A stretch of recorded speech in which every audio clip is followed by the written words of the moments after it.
정부가 과잉진료 문제를 해결하기 위해 실손보험의 자기부담률을 50%로 상향 조정하고 초기 가입자에게도 소급 적용하는 방향의 5세대 실손보험 개혁안을 내놨습니다. 의료계와 환자단체는 환자를 위한 개혁이 아니라며 반발하고 있고 5세대 실손보험으로 전환해야 할지를 놓고 초기 가입자들의 고민도 깊어지고 있습니다. 류환홍 기자가 취재했습니다.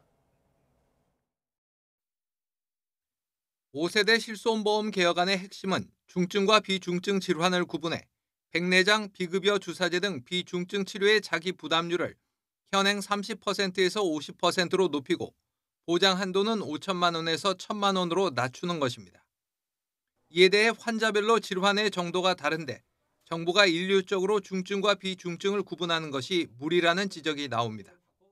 팔이 부러졌거나 다리가 부러진 것을 환자들은 중증으로 느끼는데 정부가 분류하기는 경증으로 분류한 거예요. 실비보험이라는 것은 그런 급격한 외상이나 예상하지 못한 질병에 대해서 커버를 위해서 드는 보험인데 정부는 실손보험 개혁을 위해 가입자의 절반 이상인 초기 가입자에게도 보험사의 계약 재매입을 통해 소급 적용하겠다는 입장인데 이에 대한 우려도 있습니다.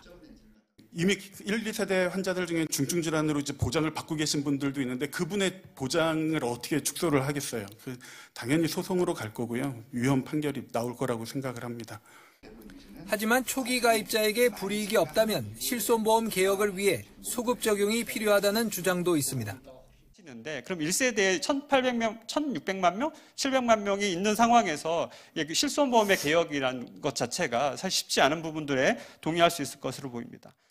실손보험 혜택 축소와 소급 적용이란 5세대 개혁안 앞에서 의료계와 환자단체가 반발하면서 초기 실손보험 가입자들로서도 꼭 5세대로 전환을 해야 하나를 놓고 고민에 빠질 수밖에 없습니다.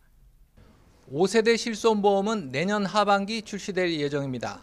전문가들 의견을 종합해보면 초기 가입자들은 앞으로 보험사가 제시할 재매입 조건을 구체적으로 살펴본 뒤 전환 여부를 결정하는 것이 현명할 것이라고 조언합니다. YTN 유환홍입니다.